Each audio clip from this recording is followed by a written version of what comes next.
What's up, folks? It's Bigboy here with Fightrepreneur TV, coming to you live from the AFC Night of Titles. We had some great fights tonight. Yeah, all night. Tigers World went 2-2. That's why my voice is the way it is.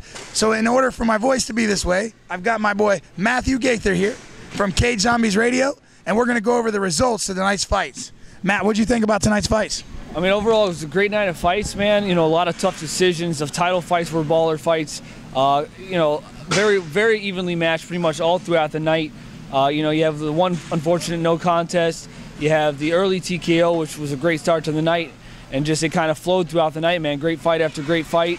The last few fights, I mean, there's really 2 or 3 fights that are top contenders for fight of the night out here. It's really a tough thing that if you're sitting down to decide something like that, it's tough to narrow it down to one fight. You know, you're talking Austin McCrae, Casey Rivera, easy contender. Quasi Tavo and Hawaii, your boy, another contender for fight of the night.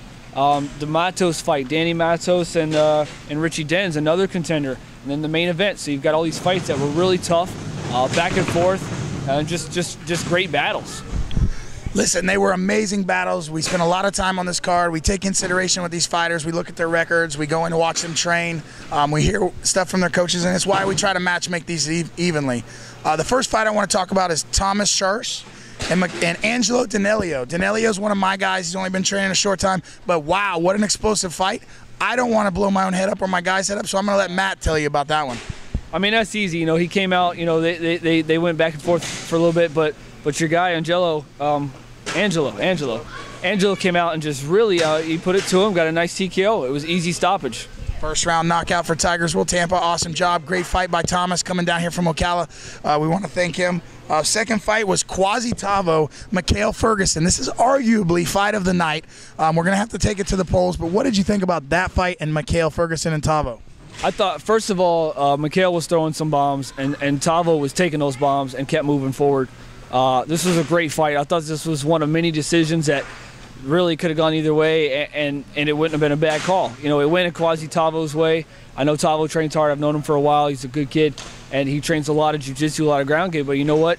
He stood. We saw some great stuff from him. He took some really destructive shots from McCrae. Kept moving forward. Both guys kept moving forward, and what we saw was a great fight.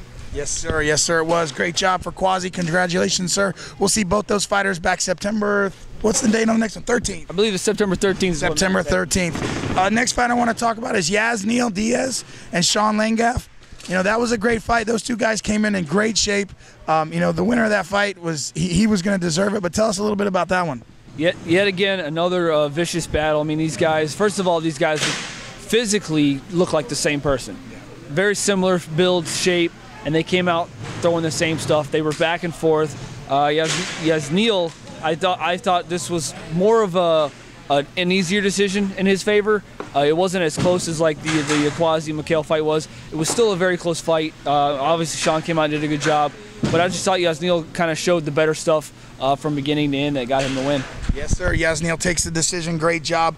You know, the fights were amazing. The reason why I got a piece of paper is I just couldn't keep up with them. So much great stuff. I had 4 guys of my own going on there, so we were trying to do a lot of things. But the next one was Wes Zamore versus Noel Nos. Now, that's a guy from the new Team Trauma with Joe Sirocco, and those guys looked awesome. What'd you think about Noel? Well, he looked great, man. The new Team Trauma's been cleaning up all over the place lately, you know, at many different events, and they brought a really great squad out here tonight. But, you know, coming into the fight, I thought that these guys looked, as Noel circled the cage, they kind of gave each other a nice intense stare. And Noel was working the submissions, you know, in that first round. He nearly had that arm triangle.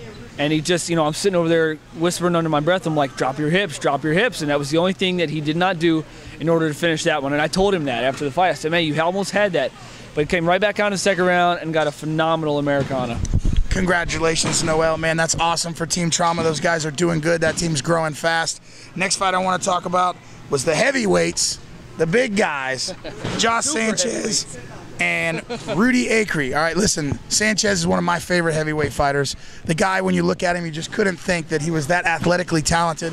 The man is fun to watch. Hopefully the cage doesn't fall on us, but we'll be good. If it does, it'll be a great blooper. But listen, Josh always surprises me. When he walks into weigh-ins, I think, man, this kid's out of shape. He's not going to make it. But he's always taking it out, doing a good job. And tell us what, again, let's your opinion, the man about that big heavyweight fight. This fight I thought was a pretty easy decision for Sanchez. He controlled pretty much everything. This fight can be summed up by two things. Rudy didn't want any of Josh's stand-up, and Josh didn't want any of Rudy's clinch work against the cage. The only thing I think that held Josh back from finishing this fight is because when Rudy would get him against the cage, it seemed like Josh couldn't get himself off of the cage. He needs to learn a little bit of some cage work, get himself able to turn guys around. If he gets off that cage, he finishes this fight easily. Every time he threw a punch at Rudy, it looked like he was going to knock him out. And so Rudy would come in, push him against the cage, keep that pressure on him, and Josh just wasn't able to kind of turn that. But Josh has vicious hands. You know, he knocked out his last opponent, I think, over at Ross Kellen's show. He's got vicious stand-up, and Rudy knew that. He didn't want anything to do with it, so he kept him against the cage. But still, even against the cage, Josh did some good work and earned himself that victory. Listen, congratulations to Josh Sanchez. I know that there's a heavyweight bout out there and somebody who holds that belt, so maybe we can get that match made up for September. Maybe we can get that heavyweight over here and we can get a belt in contentionship over there. Next fight I want to talk about. This was a big fight, 165 guys. These guys are trash talking like crazy. Charles Fountain and Stevie Relle. Relle, again, another Team Trauma guy coming in here, and man, Team Trauma might get team of the night here. Yeah, I mean, this is easy. First round guillotine for Stevie Relle. Like we said earlier, you know, Team Trauma came out here and pretty much cleaned up. Guys did awesome, and they've been doing awesome, as I said before. You know, but Stevie came out, went to work, quick work, and there you go, celebration. Did it. Awesome job, Stevie. We're proud of you, man. Congratulations. We'll see you in September as well. Recap, just a few more. We're going to get all these fights done. Bout 7 was dropped, so we missed the fight on that one, but we went on and put Zenon Herrera versus Doug Moore at a 155 title. Again, one of my guys, Doug Moore, fighting. You know, that's why my voice is gone, but it was a tough fight. Great fight. That's another one that could be fight of the night. Zenon came in with these great takedowns. Doug was defending. I think Doug forgot about halfway through that we were allowed to do ground and pound, but man, Doug pulled it out. We brought the belt home to Tigers World. Good job for Doug. I'm proud. I don't want to blow my head up anymore, so let's let Matt talk about the awesome job that Zenon was doing and what we can see from him maybe in September. Now this is the fight that made me glad that I wasn't a judge, because this was a tough one. You know, Zenon Z, you know, I've trained with him before. Everybody, if you know him, you call him Z, you know. But he had good submission work. He had that Darson pretty good in the second. He had good aggression. He had some ground control. I think the striking is what won Doug the fight. Z landed some good kicks throughout the fight, really solid kicks, as he's got a background in kickboxing. I think, though, it came down to the striking of Doug Moore and the fact that he stayed with it. Even when they would go to the ground and Z had control on the ground, I felt that Doug Moore was continuing with his striking. He kept throwing punches, whether they were little punches or major punches, he was still throwing. He kept that active. I didn't notice if he really stopped with ground and pound. It seemed like he was kind of sticking with it throughout the fight. This is, like I said, it's a tough one. This is a fight that it goes either way, and I think that these guys just got to be proud of the performance they put on tonight. I know Z is bummed out. You know, Z fought hard. It's been a little while since he's fought. He came out and he looked great. He looked real good. You know, Doug's coming off of a fresh victory just a few weeks back over at World Class, and you know, this is a fight where I think both of these guys have to go home saying they put their best stuff in the cage tonight, and there's really no loss. I know that, you know, on card, yeah, there's a win and a loss, but that's a great fight for either guy. Absolutely. Great job from Doug Moore. 3-0, or actually 3 wins in a row for him, so we're expecting to see him too back as well. Another amazing fight between a couple 170 guys. It was kind of a upset. I mean, not an upset, but maybe a kind of a, I don't know how I would put it. I was kind of sad that it came down to a no contest. But listen, these rules are made for a reason. What happened was Donnelly slipped, accidentally landed an elbow on Oyola's face. Oyola was actually damaged. His nose was hurt. You know, they couldn't continue with the fight.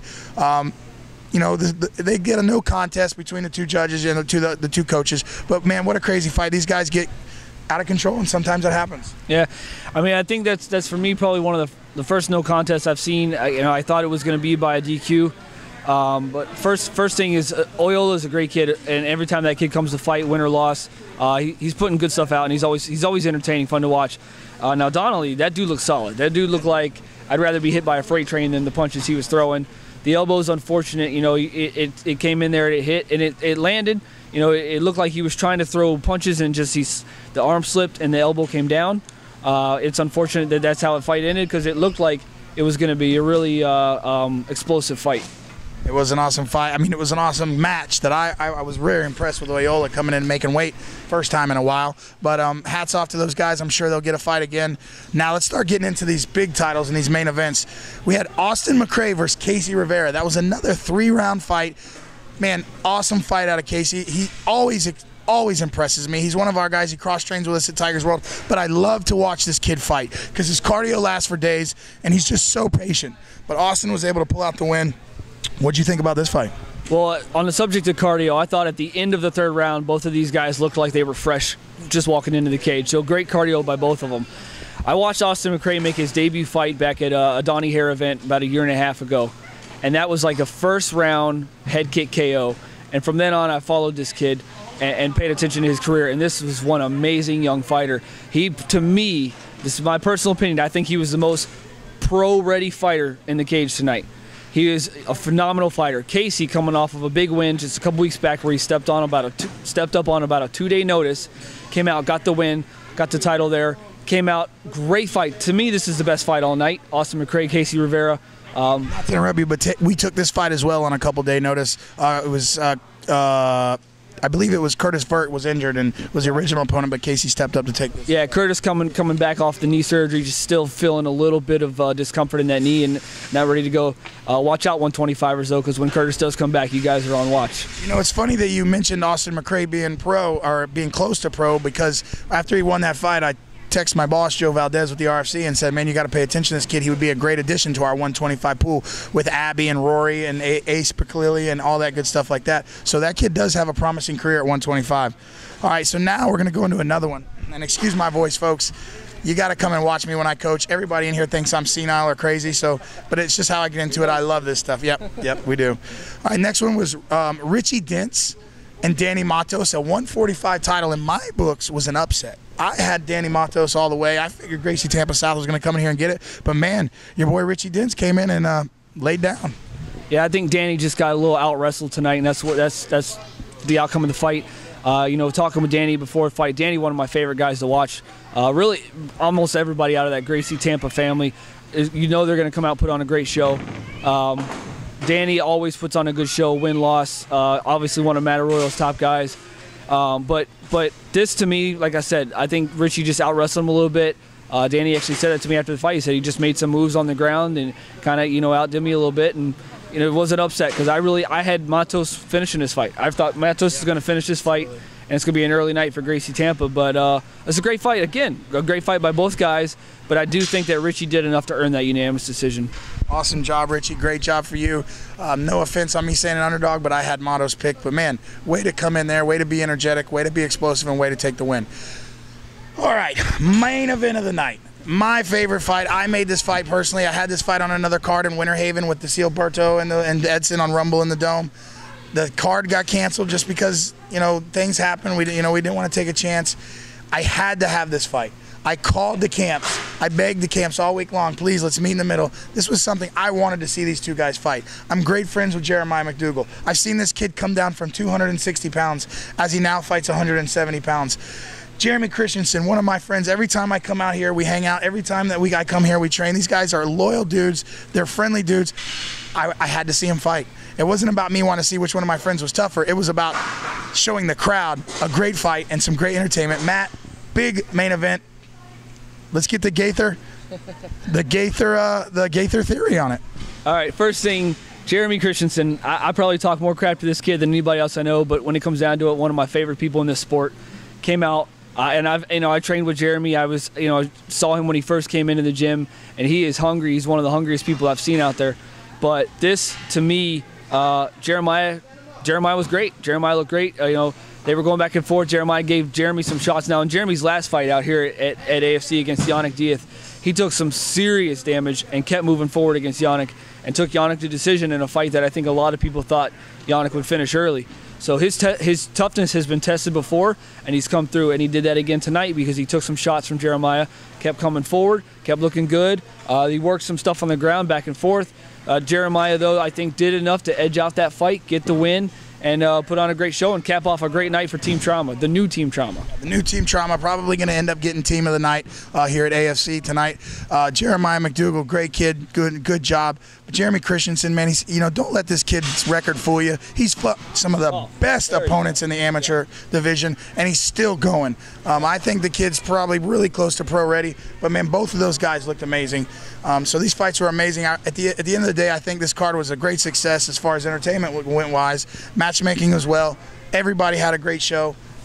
What'd you think, man? I didn't see you sad or mad. No, overall, great night of fights, man.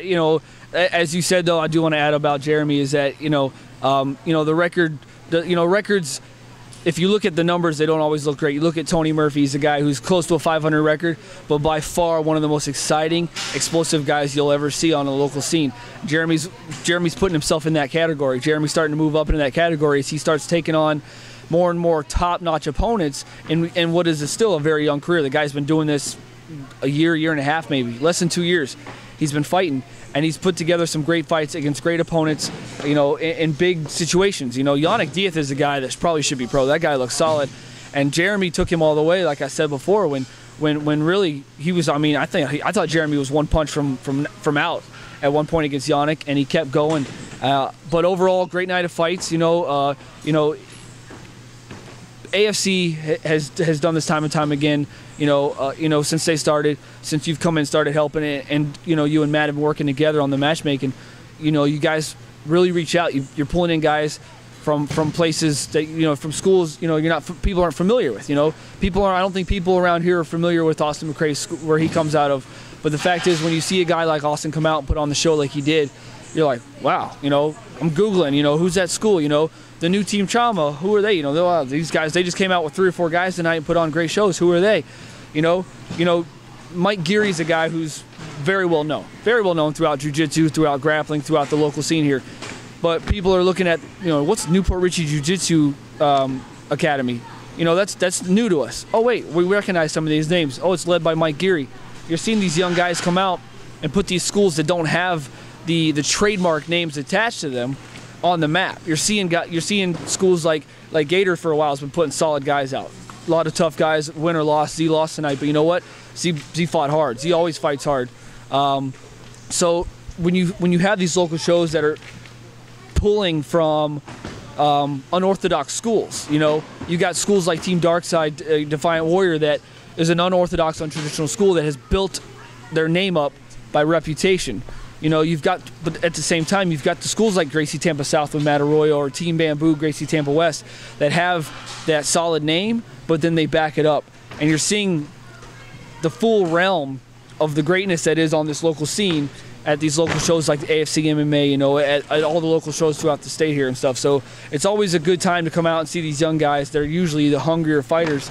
Before those paychecks start coming, they're fighting for their passion, for their love. They're fighting for that drive. Not to say it's gone when they start getting paid. I'm not saying that, but I'm saying when they're fighting in the amateurs, they're not even thinking about money. They're thinking about proving their name. They're thinking about, I'm fighting tonight to be asked to fight again. I'm fighting tonight so that somebody says, you know what, that Jeremy Christensen, that's a tough looking kid. That Austin McCrae, holy crap, that kid flies. I don't know how that kid, I don't know, he's defying gravity when he's in the cage. So that's what you see at these shows and stuff, and it continues to get better and better as the amateur scene here in Florida just grows. That's right. Listen, Matt, amazing. For once you get to crash my show instead of me crashing your show. But listen, thank you so much for coming out tonight. Thank you for your opinion. Thank you for letting the Fightrepreneur fans out there know the results for tonight. Listen, let's listen to this man's sponsors, and let's hear what you guys need to do to get in to hear his show. Right, so K-Tommy's Radio every Thursday night, 10 p.m. Eastern. You can find that out through MMAmadhouse.com, which is the website that I work for. You can also find that out through Blog Talk Radio. You can find us on there. I'm sponsored by Intimidation Clothing, one of the best clothing apparel companies in this entire sport, based out of the Ohio area. If you want to get information on them, IntimidationMMA.com or IntimidationClothing.com. You can talk to Luke Jernigan. He is by far one of the coolest people in the sport. Check out my new YouTube channel where I'm doing fight interviews with anybody I can get my hands on. If I can stop them for a minute or two, you're going to find them on there. That's youtube.com/the_MMA-Matthew. I don't like the part of it, but YouTube made me put that in there. So other than that, MMAmadhouse.com is where you can find out what I'm doing. And, you know, you'll find me all over the place for the most part. Most of the time, I'm somewhere covering something. So. All right, folks. Well, this is a recap of AFC Night of Titles. I'm Bigboy with Fightrepreneur. We're sponsored by Macho Fighter, brought to you by JA Productions.